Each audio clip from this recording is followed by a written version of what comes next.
neighbor. My name is Robert J. Ray. I'm a professional counseling therapist and trainer of trainers. I worked in a mental health prison for 11 years. I have fixed a lot of broken men and women in my 45 years as a counseling therapist. I was born in Meridian, Mississippi and graduated from the famous T.J. Harris High School in 1963. T.J. Harris played Brinkley and Jim Hill in football and basketball every year before that stumbling block of integration dissembled the black race. I ran for mayor of Meridian in 2021. I ran for governor of Mississippi in 2019. I'm Robert J. Ray, the man with all of the answers, every Monday at 4 p.m. Watch me on WeBelieve.global. Hello, neighbor. This is welcome to the Robert J. Ray Show, the man with all of the answers. Sometimes I run across a issue that I may not have the answer, but I try to get it. Now, today we're going to be talking about this book, Back to Eden. This is a book that's got my heart. This book here has saved a lot of people and made a lot of people well. But before I tell you about this book here and the wonderful things in it and about the man, Jethro Kloss, who wrote this book and got all these very special remedies for any malady that you might come across. The other morning I was went to pick a neighbor up to take her to work, and she needed a way to work. And I was while I was over there, I saw a little black female, young female. She was throwing stuff in the dumpster, and when she came out of the bag, it was a book, and she threw it in the dumpster. And this, to me, throwing away a book is just like throwing away life and knowledge and stuff. And she was digging down in there, and she would throw the book, and she would look at me. And then, and it was just hard for me to fathom that she was throwing these books away. And matter of fact, here's one of them right here. Matter of fact, I retrieved this one. It's a Funkin' Wagner encyclopedia that she was throwing away, along with some other books. And I asked her, why are you throwing these books away? And she said she didn't need them. They were just in the way. The books are just in the way. Now, this is in Meridian, Mississippi. This is where I made the statement that we got the dumbest kids on the planet. And a lot of people came to me and said, Mr. Ray, you would have won that mayor thing if you hadn't said that, said we had the dumbest kids. Said, my wife wouldn't let me vote for you. And a lot of other individuals said that their family wouldn't let you vote because they love their kids, I know, but it was just a genuine truth. It was something that had to be said. And for her to be throwing books away that encyclopedias with all this information in it that where you can learn the wisdom of the ages in there, it just knocked me out of control. And I got one copy of them, and I was going to come back. I was taking a lady to work, and I didn't want her to be late because I hate being late going any place, and I hate if I'm taking a person to work, I want them to be there on time if I got anything to do with it. But so by the time I got back, I was going to come back and I was going to retrieve some of the books out of there because I just couldn't fathom these books being in a dumpster. But I got tied up with some other things. I hardly ever have a minute in a day's time where somebody's not trying to get a piece of me. And by the time I did end up getting back over there to the dumpster, someone that came and retrieved a lot of those books out of there, which I was happy that they did get them out of there. But the ones down at the bottom, show them that picture of the dumpster producer, and so they can see that I'm not just a see that book. That's down in the bottom of the dumpster, and I guess the only reason they didn't get those is that they probably had gotten in some moisture. It was just too deep for them to get in there. But before that, it was a pile in there. But so they got a lot of them out of there. And this is just the same thing I'm saying is that in Meridian, it's just hard to get people to understand how important it is to get this knowledge. Although it might not do you any good now, maybe somewhere down the road it would do you some good. And now at the high school out there, this Meridian High School, they are giving the students the answers to the test. They're not even letting them take the test. They're giving them the answers. What is that about, neighbors? Tell me that. Why would you give the test answers to the students? You don't understand that this is going to hurt them once they get out there in the world, once they call themselves graduating and they get out there and they are asked these questions about what they learned in high school, when they get ready to go to college. And they're not even testing them right. and I got my spies out at the high school, and they come tell me, and they voluntary spies. They come tell me anything that goes on out at the high school. They come and let me know, and they came and let me know that Ms. Ray, I marked the wrong one. It was C, and the teacher told me, say, hey, don't put that one out of the way. It's B, and so I put the correct answer as B. Now, why are the teachers doing this? I mean, what's the rationale in it, if there's any in it anyway? And this is why I be so hard on Meridian. But so some of my neighbors told me, say, well, Mr. Ray, you said you wasn't gonna let any Mississippi people buy your franchise, and you shouldn't be that way. That's being mean, and you just doing that because they didn't elect you the mayor, which it made, some of it might be in there. So I changed my mind, and I'm gonna let the people in Mississippi buy my franchise, which I told you is $10,000. I already got one person in Mississippi who wants to buy the franchise, and I'm gonna start on January the 3rd doing the training for the franchise. So you don't have to have the whole 10,000. Whatever you have to put down. The main thing is that you're going to have a process that can help these people in Mississippi become geniuses, to help the kid become little geniuses. Once you get this process and this franchise, they'll be ready for the world then when you get this franchise and start putting it out there. So I am going to let the people in Mississippi buy the franchise. So I'll back up off of that. And from here on out, I don't know what I'll be doing. I know this slot is a later slot, 6 o'clock, which I like this slot better because I have so much stuff to do over in Meridian, and this is over in Jackson. I have to drive the 89, 90 miles to get over here. And this would be a better time limit because when I leave here, the traffic is just backed up when I leave here at 6 o'clock. So I might ask producers to try to put me in this spot here from here on out. But this is what I'm saying about Meridian.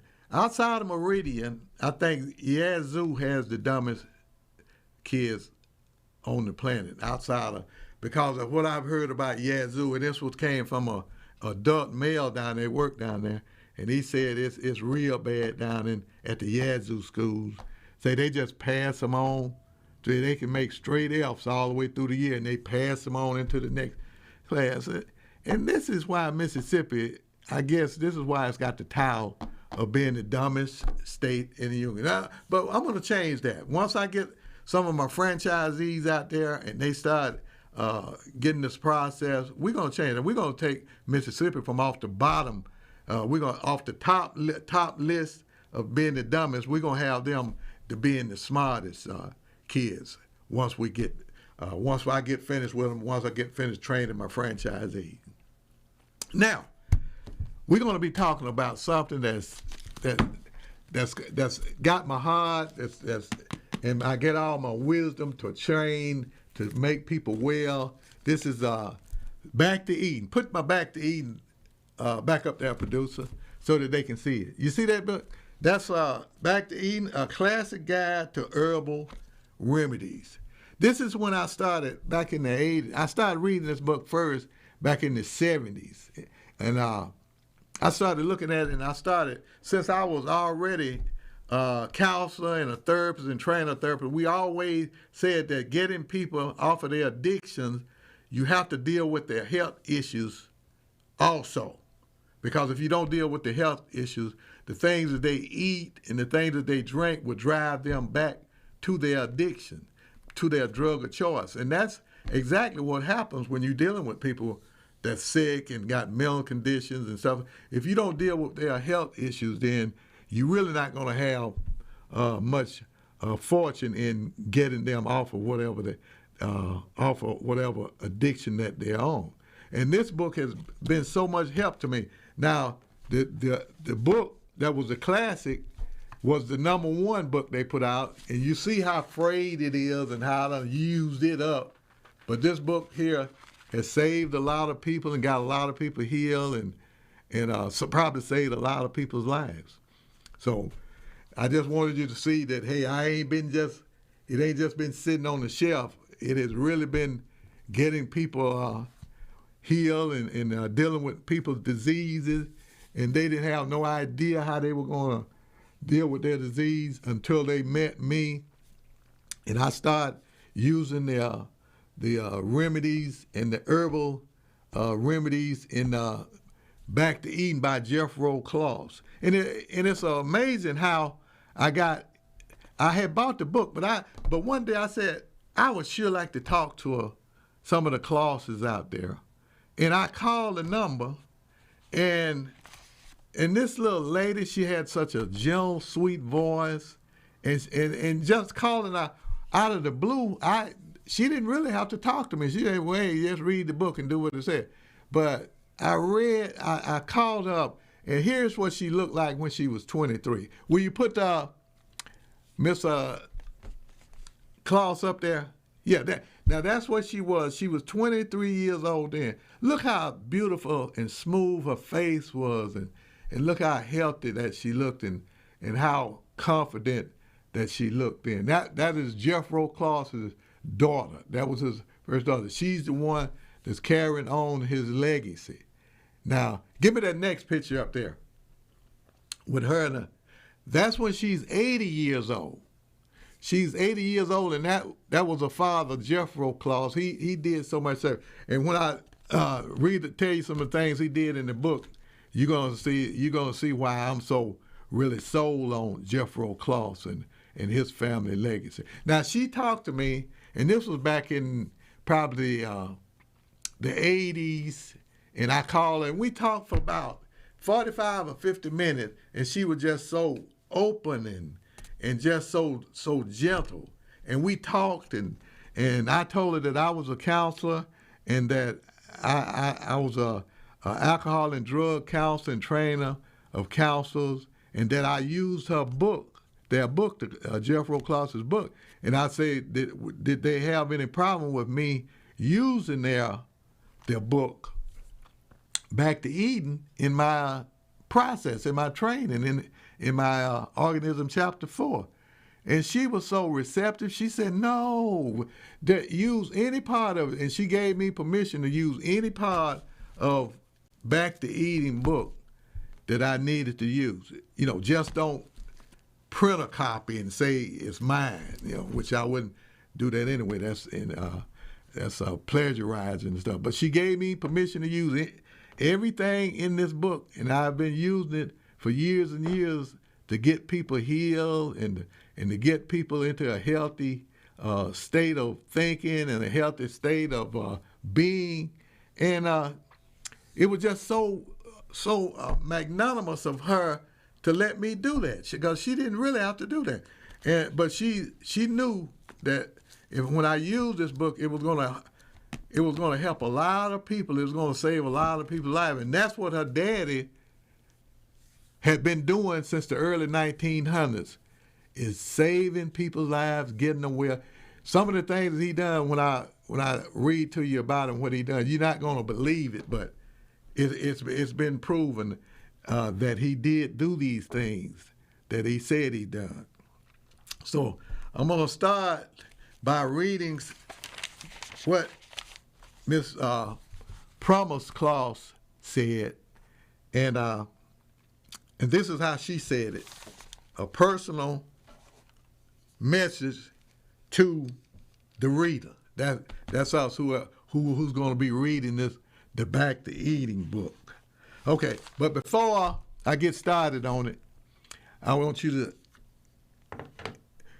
if you would like to book a session with me, you go to the Organism Chapter 4 and .com, and all of my books are available on the Amazon books.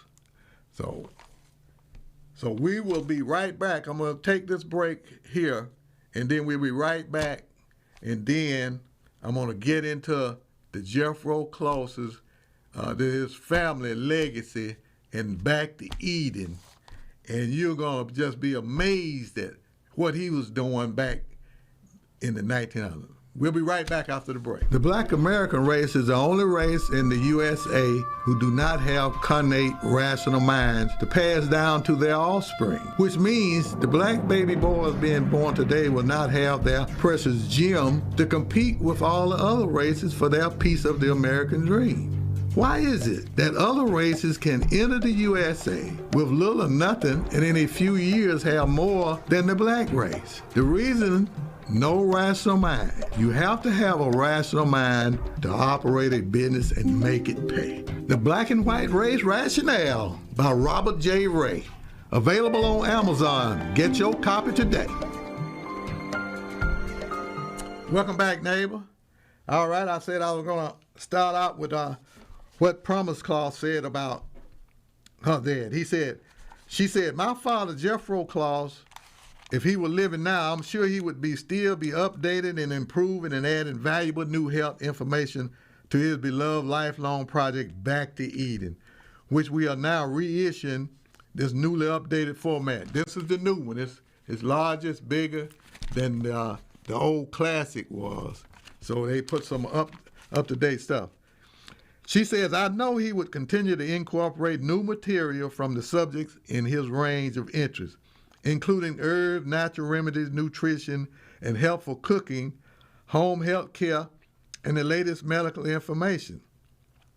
He was forward-looking and eager to adopt whatever was valuable as long as it did not conflict with the basic laws of nature. That's what he was all about, nature and eating the food the way that the infinite man had prepared it.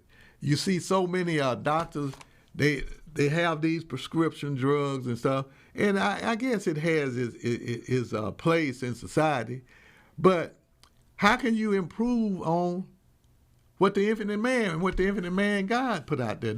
That's all Claus was saying. Why not eat it in their natural form, and you won't have any side effects when you do that? And this is what he was trying to get people to understand. So I'm going on with what Promise said. The readers and users of the original Back to Eden, which is called the Classic, know that Jethro Claus was continually striving to make available a large amount of practical knowledge that would help others to achieve and maintain helpful and productive lives. That was what his goal was to help people have productive lives and healthy lifestyle. And this was back in the 1900s, first of the 1900s. Okay, I'm gonna flip over here, and where she says, a number of vital topics such as vitamins, minerals, and protein were mentioned only briefly in the early work and have been substantially expanded. To all those seeking improved health through natural means, this new edition of Back to Eden is dedicated. My sincere hope is that this revised and expanded Back to Eden will prove to be even greater benefit than was the original book written by my father nearly 50 years ago. So they added some things on, which is the more to what our father had written for everybody to be able to take care of themselves and their families out there. And this was by Promise Claus Moffett. Now, I'm going to read you something from the preface that Jethro Claus himself said. He said, it is with godly fear and much humility that I undertake the task of writing this book, as I am in no sense of the word a writer. My purpose in sending forth this book is to help humanity and give courage to those who may have thought their case hopeless. My prayer is that God may make this book a blessing to many. And he did. It has, because I've had a lot of people get well and get cured from what I got out of the book and gave to them. The book contains inexpensive remedies for the prevention of disease and sickness, treatment that are results of my own practical experience nearly 40 years. Many recipes are given herein. They are not found elsewhere. They are inexpensive and can be made in any home. They contain all the elements of the body requires and are very palatable when properly prepared. Millions today who have little food would be better able to keep body and soul together if they knew which foods to eat to really sustain life. In addition, I have provided much information on the uses of non-poisonous herbs in response to the public needs for such practical knowledge. Out of all of the herbs, there's only a few poisonous herbs out there, but there's so many herbs that's not poisonous that could be helping people today if they would only take advantage of it. But most people, like you say, they don't read and they don't want to take the time. They would rather go to the doctor and get a shot and get some prescription medication, and that's their right. But if it's any of you people out there who think that there might be a better way for you to maintain health, then I suggest you just pick the book up and read through it and see what he did. I'm going to share some things with you that he did, which is, he also said, actual facts about the true healing art are given in this book, as handed down by physicians, beginning with Hippocrates. A lot of us know who Hippocrates was. He's supposed to have been the father of medicine, and his first saying was, "First, do no harm." And that's what a lot of doctors have forgotten. The first projection was to do no harm. Don't do any harm. Try to do good. But it seems like that has been forgotten. He says when he was the father of medical literature, and that was in 1541, people, when they said that. He said when Holmes started the practice of using chemicals and promoted this idea that the human body could be purified chemically, as were the metals of Tyrol, where to work after giving up his medical faith. That's when they began to think that if you use these chemicals, then these chemicals could make the body healthy. And but they was proven not to be that. The chemicals is really hard on the human body, and we know that from the chemicals that they use today.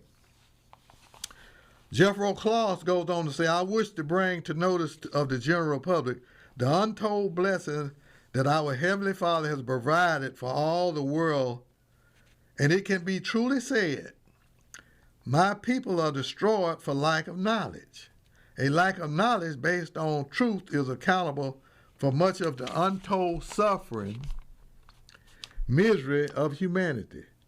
The advice contained in this book, if heeded, will save money, suffering, and often premature death. And it did.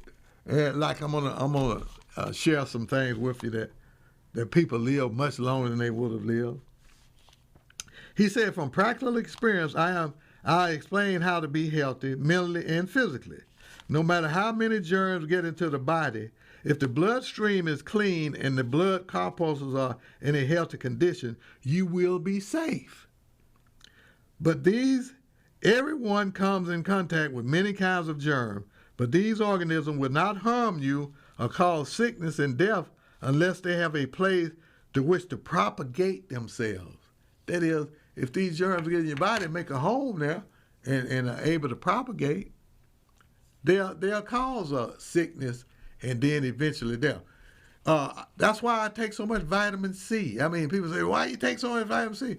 Because Linus Pauling, who is known as the vitamin C scientist, the father of vitamin C, he said that if you took enough vitamin C, it would keep your blood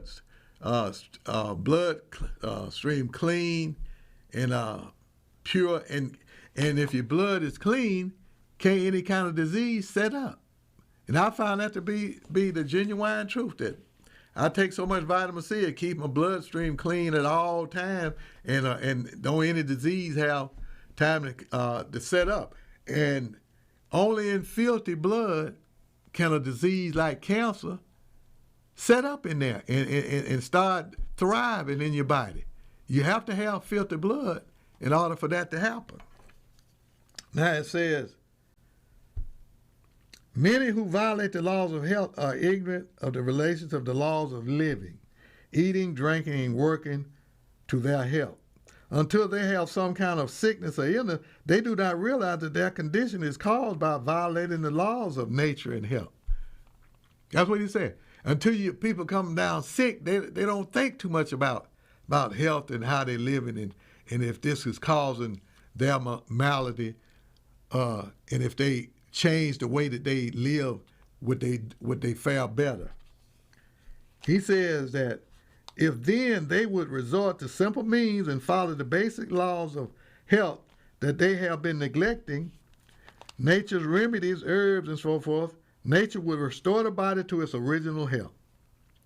Had the body been supplied with these remedies all along, it would always have been in good condition. When the course of such is outlined above is followed, patient will generally recover without being weakened. And as I remember growing up in the country, people never did get sick and go to the doctor because everything that we ate mostly came from the field, from the garden, from our own farm animals who ate only pure natural food there. And so the ham we ate and the sausages and the chickens and stuff, they were all healthy animals that we killed and slaughtered to eat. And they never did give anybody any cancer out there like that. So just what Klaus is saying is that if you had been raised on a place where you ate the proper food all of the time, your body would never get sick. And most of the people out there, they live to be in their 80s and 90s and hardly ever went to the doctor and things like that. So I understand what he's saying there because we did that. I was raised in that kind of atmosphere. The only probably negative thing that we had is my grandmother, she bought that sugar now. And we would have Kool-Aid at every dinner. We would have that Kool-Aid, and sometimes we would have tea, but we would have it sugared, and then we would have lemonade sometime, and we would have cold lemonade, cold Kool-Aid, and that would wash down the food, and that's where. But that sugar was always a negative thing then, and it's a negative thing now. And she would cook tea cakes, and she would use the sugar, and she would cook the tea cakes. And I would get me a couple of tea cakes, take back to the field with me, and munch on, and they were just delicious little snacks that we had. And fried apple pies was to die for. That was my favorite thing she was fixed. If I got a fried apple pie and some of that good milk with cream had set up on the top, then I thought I was in heaven with that. But people never got sick when we ate like that. And we had a fruit orchard that was second to none. We had all kind of fruit out there. We had all type of apple trees. We had all type of apricots, plums, peaches. We had all kind of different peaches. I would just go out there in the morning when the dew had fell that night before, and before I went down to do my chores at the barn and thing, I would go out there and reach and get one of those peaches off the tree and bite into that peach, and it would just be so delicious and so sweet then. And it would just get your blood sugar running, and you could go and do your chores, and that's the way I grew up in. And it was only when I left the farm that I started having any issues with illness and sickness and addictions and stuff like that. But this is the way it is. So the book Back to Eating will show us how Jethro Claus and his family did the same thing. Put that picture of his company that he had from and produced up there. This is his first. There you go. That was his first plant when he first opened up his first plant. And those machines that he used to grind things up and to fix up different remedies for people to take home and cook. That was his first plant in Wisconsin. So that I just wanted to show you that he did open up his own plant. So there's wonderful science in nature, in trees, herbs, roots, and flowers, which man has never yet fathomed. All the science of ancient Egypt when it was in its glory, and the science of ancient Babylon when it was at its height, and the wisdom of Solomon when he lived in obedience to God, plus the science of knowledge of all present enlightened age is taught in the colleges, does not equal the science in nature, and yet the science is little understood even by the most intelligent people. That's amazing, isn't it? If you would like to book a counseling session, go to the organismchapter4.com. All my books are available on Amazon Books. We'll be right back after the break. Y'all niggas was born into a faith-only religion. Baptist, Methodist, Holiness, or Catholic. But y'all have one thing in common, believing that faith only will save you. Y'all were taught to believe that Jesus died on the cross for your sins, and y'all bought into it without questioning whether it was genuinely true or not. Just because your parents introduced you into it, but don't blame them so much as the false preachers who preach this false Nicene Council 325 AD doctrine. The Nigger's Holy Bible by Robert J. Ray, available on Amazon. Get your copy today. Welcome back, neighbor. I want to continue with something that Jethro Claus has said. He said, how can we live out our allotted time without suffering? God has truly made this possible. Revolutionize the common manner of living, eating, and drinking, and you will have a happier and healthier people. That's the whole key to everything is if you don't really have your health, people, you really don't have anything. You can't be happy. I mean, if I were to have any little illness that come in on me for 30 minutes or an hour or so, I mean, that's just not right. I'm not happy. If I get any pain anywhere, and while that virus was going around, you could get pain in different areas. But that's why I knew that I probably got the virus probably several times because I worked out there at that little adolescent and teen center out there where all those guys, they had tested positive out there. So I probably got it. But I was taking so many herbs and vitamins and herbal remedies and stuff like that. But I would get a pain under the bottom of my toe never before. What is that? And I mean, it would be hurting. That would be pain up under the toe. Or either I would get it somewhere like on my thumbnail. It'd just be pain. And never got it before that. So I knew that was virus. That's why I know that a lot of those people, when they say they had pain that they ain't never heard before, once they got the virus, and once they were sick and in the hospital, and they say they had got pain that they had never felt before, I knew it. And because the pain that you was getting, where you was getting it, behind you, I got something behind my knee. I ain't never had any pain behind my knee. And I would get it there, and it would just look like it was just trying to do me in. And then it would go away. But this is just the way that illnesses and germs and diseases do. They just try to do you in the best any way that they can do you in.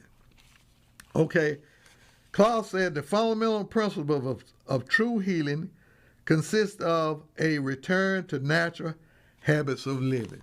Now, we probably won't ever be able to do that, people. Yeah, we won't be able to go back to the farm and grow fresh vegetables and in the field and stuff like that.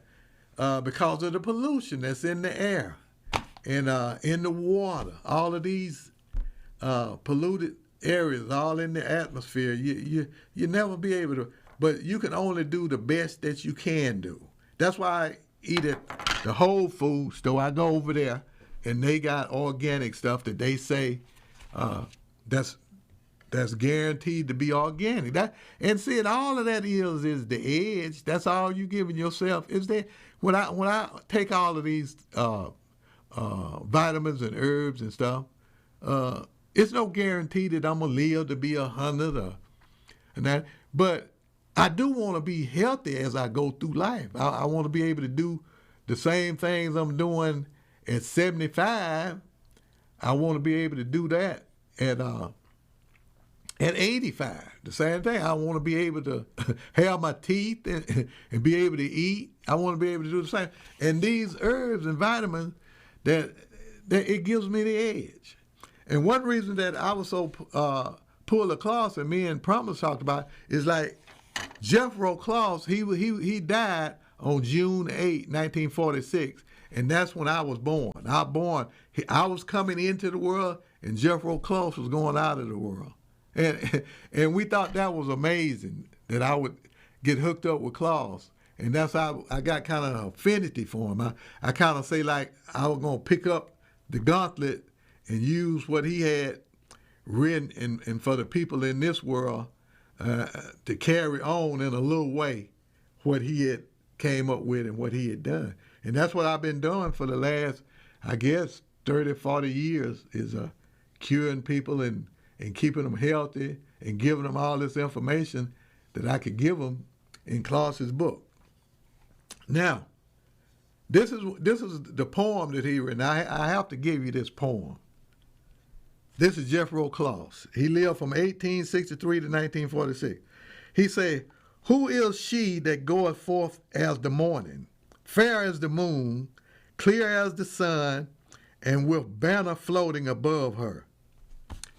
The true healing art," he says. "Whence art thou? I come from nature. What art thou? Herbs, water, food, pure air, sunshine, exercise, and rest." Now that's the remedy for everything, isn't it? If you got that every day, you probably would never get sick at all. You would probably go through and live to be 100 and never have any issues at all. He says, "Where art thou going? On the wings of the morning to the ends of the earth. What is thy commission? To go to every physician and nurse and whosoever will, to restore many families, prevent much suffering and premature death, and wipe away tears from many eyes." Isn't that beautiful? That's what his philosophy was. And he said, "Speed on thy flight, thy message of health and joy." And that's what you have when you're healthy. You have that joy. And this was written by Jethro Claus. He signs his name down at the bottom. And I think that's one of the most beautiful poems that you would ever see anywhere in the world. And that's what he wrote about it. Now, this is another thing about using this book, Back to Eden, neighbor. It's not for you to say, "I'm going to fix you up. I'm going to go fix you up a concoction," because that's not what you're doing. Because if you do that, because if you tell people, say, take one a spoonful of golden seal and 2 teaspoons of myrrh, along with some dandelion herb, and put that in and drink it. See, then they can get you for practicing medicine without a license. So when I got my certificate up at Clayton College, put that certificate up there so they can see it. That's it. That's one I got. Hey, and that was the hardest course that I've ever had to do in my life. I've been to college, every place, and I got that through online, through the mail. And it was the hardest thing I ever had to do was to get that. I mean, they didn't give you a break at all. But I got it, and I learned a lot from doing that. And they always told us not to say when you help somebody, you don't make up a remedy for them. You give them the information, and then they go and purchase their herb, and they do their own concoction and infusion. And that's what you do when you fix up herb. It's a concoction and it's an infusion, which I'll talk about that a little later. So this is the disclaimer, and this is what Jethro Claw said, and he didn't have to do this because he was a doctor also. He said, this book is intended to be read and used only as a book containing the recommendations and personal opinions and experiences of the author, Jethro Claw. If the symptoms of any illness are persistent or become worse, or if there is any reason whatever for believing that the service of a medical practitioner would be helpful to the patient, professional aid should be sought without delay. That's if you done got shot, or you done got stabbed, or you done got poisoned.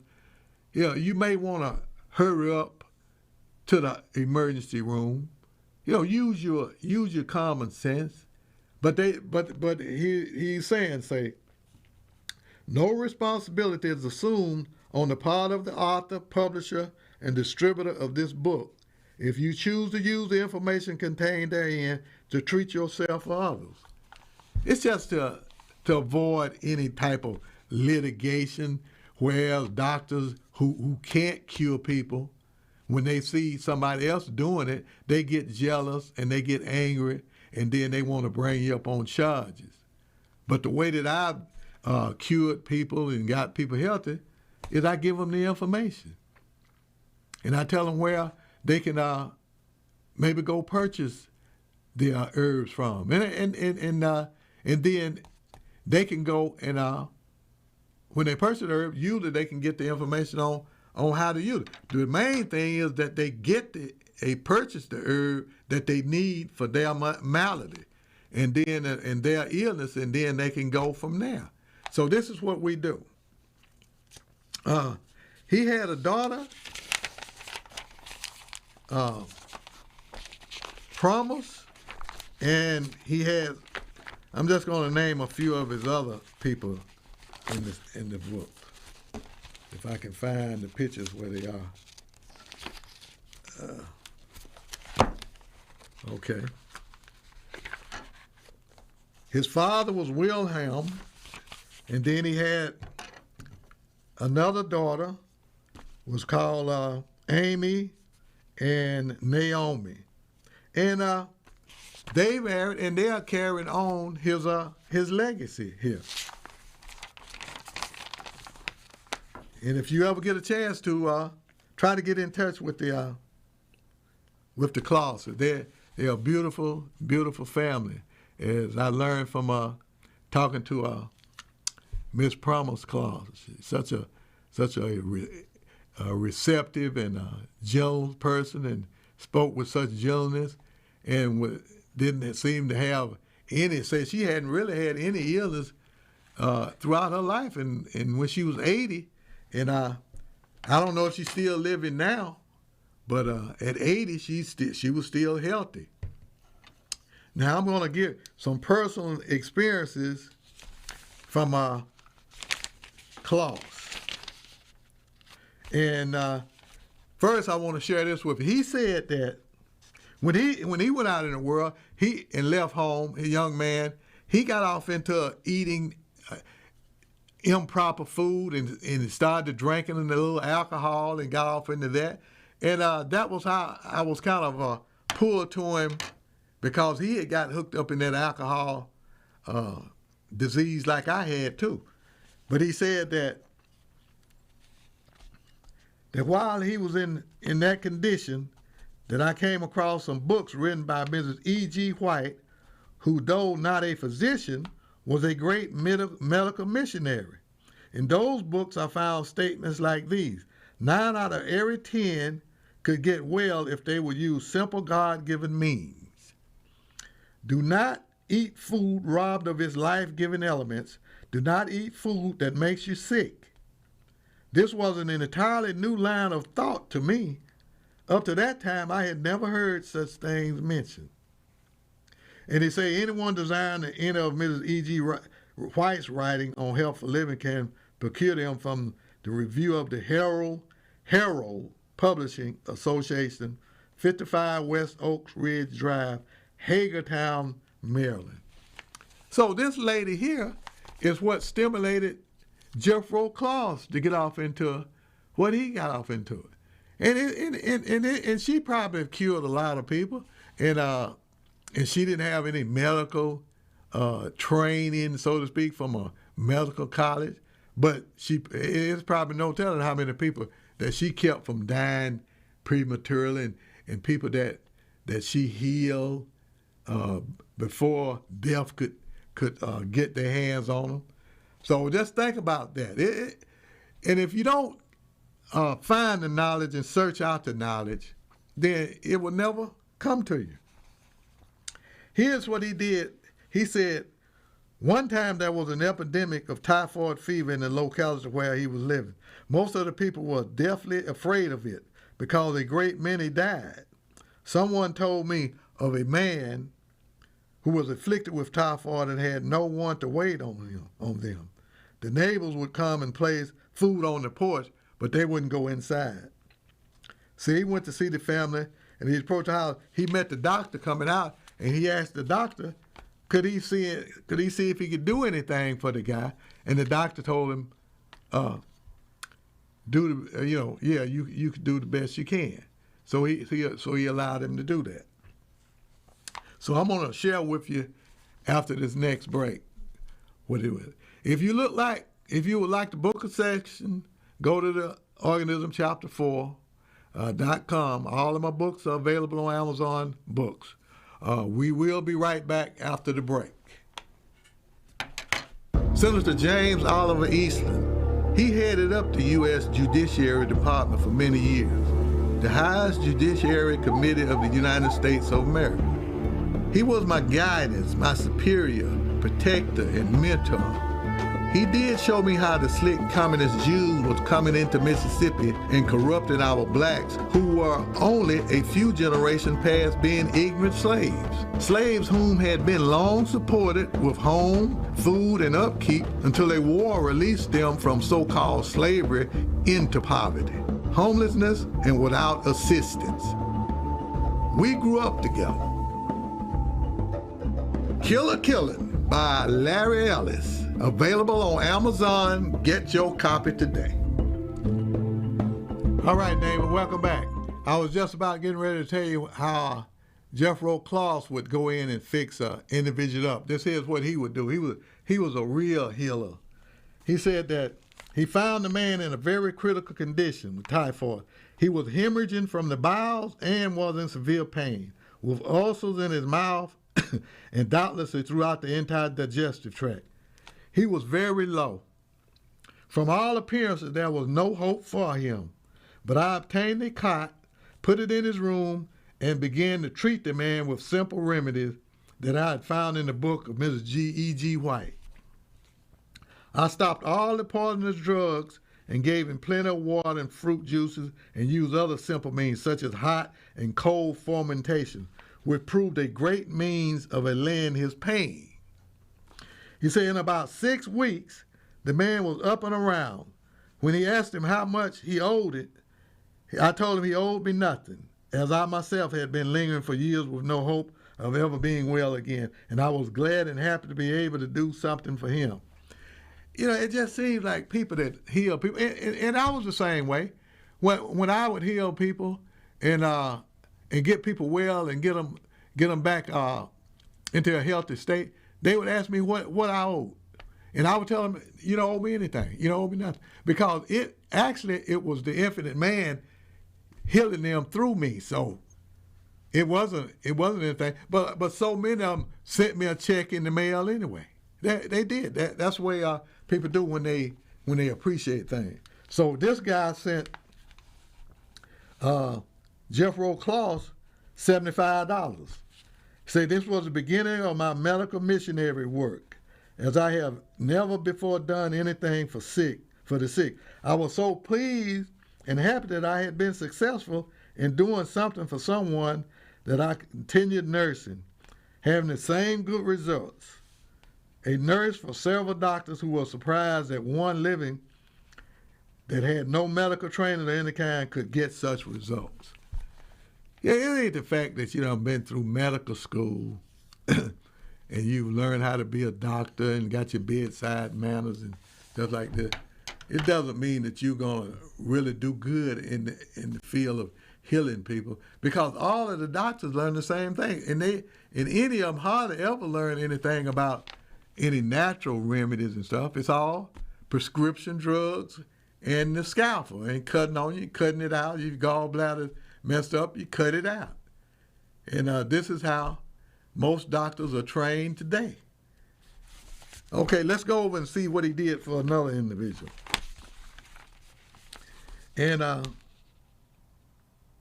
okay, right now I'm going to give you what he says is the general direction for the preparation and use of herbal. He said herbal preparation should be made fresh every day. The only exception are herbal salves and liniments and stuff like that. He said eating a good diversified diet, getting regular rest, and outdoor exercise, and following other rules for good health given in this book is do a great to help restore normal, healthy balance of the system. Two types of ways you use the herb, and I told you I was going to tell you that. And it's the first one is the infusion. The infusion is usually made just like a tea. Boil your water, pour it onto a certain amount of herbs, usually leaving flowers in a cup, and then you drink, allow it to steep for a while, and then you drink it. The other way is called decoction. And decoction is made by simmering the plant apart, because you can use the root of the herb, or you can use the leaf, or you can use the stem in some herb. And you for 3 to 5 minutes, even up to 30 minutes, if the material is very hard. That's just like the limb, the stem of it. Then you will let it drain. And keep the container covered. Use 1 teaspoon of the powdered herb or a tablespoon of the cut herb to a cup of water. And this is what I do. I use the concoction most of the time, that decoction. That way I let do it. Matter of fact, my neighbor and my tech guy, he didn't go to school this morning because he said his throat was sore and had a queasiness down in his stomach and stuff like that. And I knew he was just off balance. So I fixed him up a concoction. Yeah, I did fix him up a concoction, but I'm not going to say what it was. But I fixed it up, let it set about 20 minutes, and then poured it out in he had a big glass like this in a cup. And he took it back over to the house, and he drank that, and he came back in about an hour's time. He said he didn't have a throat anymore. And when I left, he went got an appointment with his barber and went to get him a haircut when I left. So this is how, and I used to do my son like that all the time. He'd get sick, I don't feel good. And I would get him and I would fix him up. And he would say, Dad, this stuff is so bitter, it's hot. Because I put a lot of cayenne pepper in it. And I would make him drink it all. I would drink every drop of it, every bit. And then before you know it, he'll be back in order. One time he came home from working out on the Mississippi River as a deckhand. He had hurt his back doing something.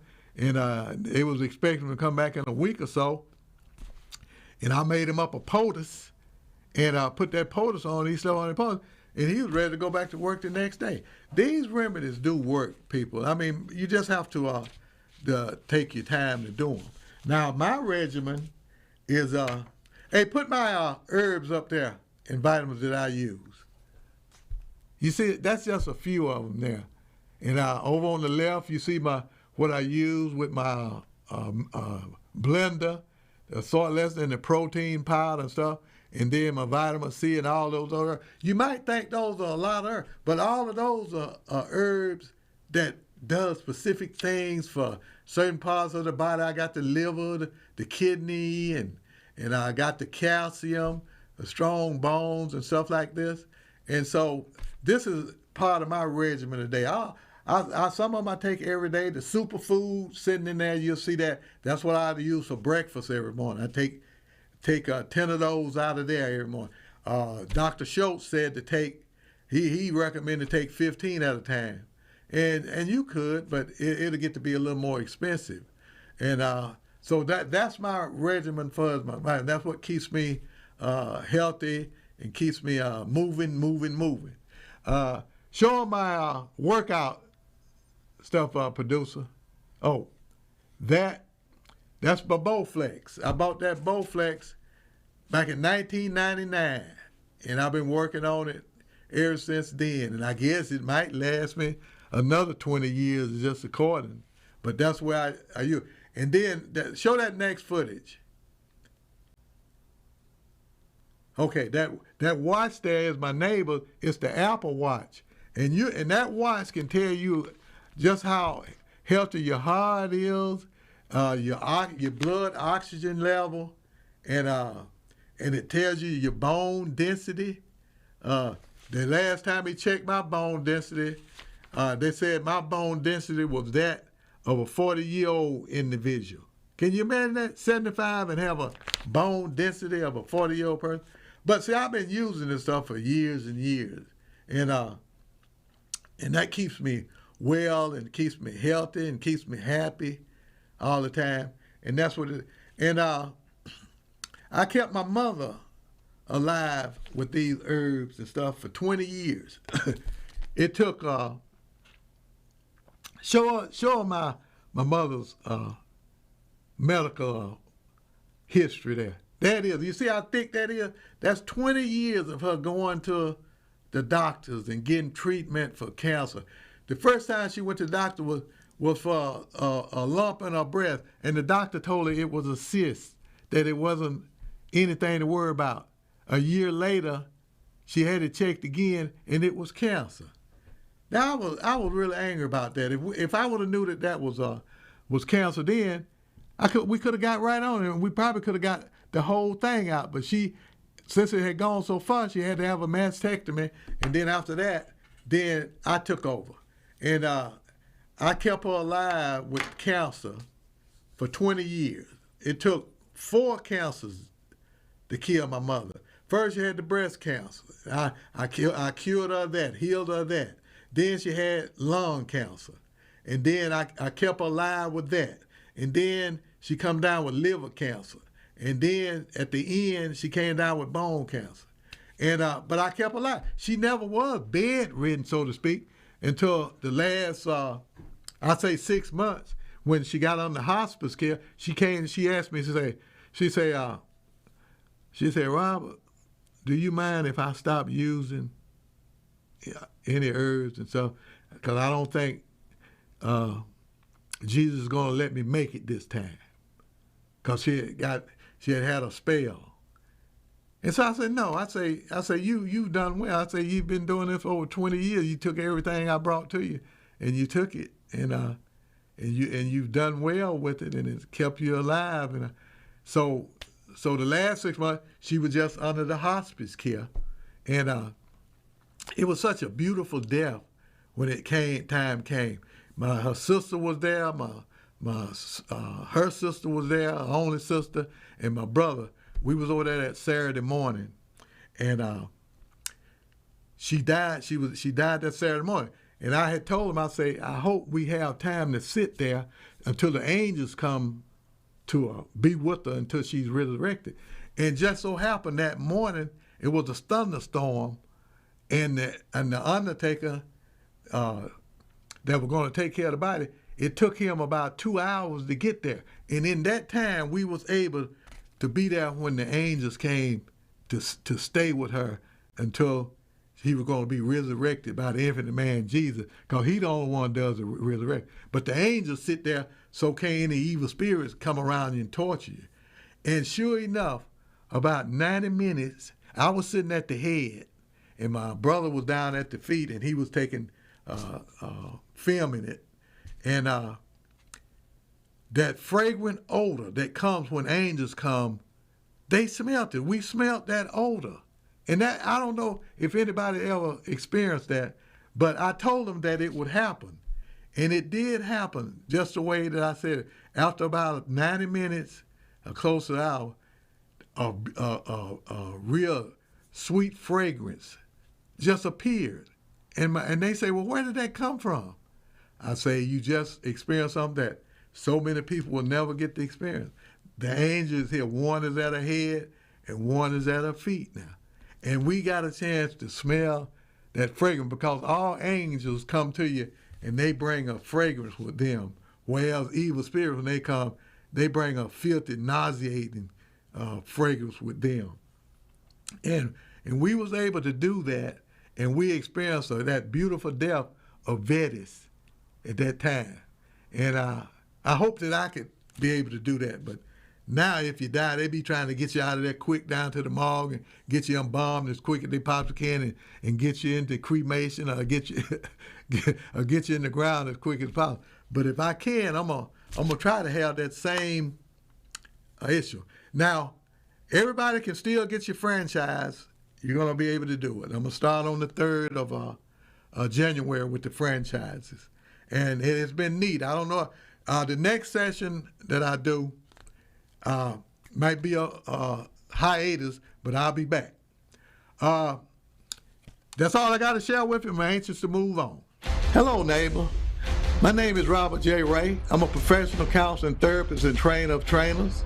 I worked in a mental health prison for 11 years. I have fixed a lot of broken men and women in my 45 years as a counseling therapist. I was born in Maria, Mississippi and graduated from the famous T.J. Harris High School in 1963. T.J. Harris played Brinkley and Jim Hill in football and basketball every year before that stumbling block of integration dissembled the black race.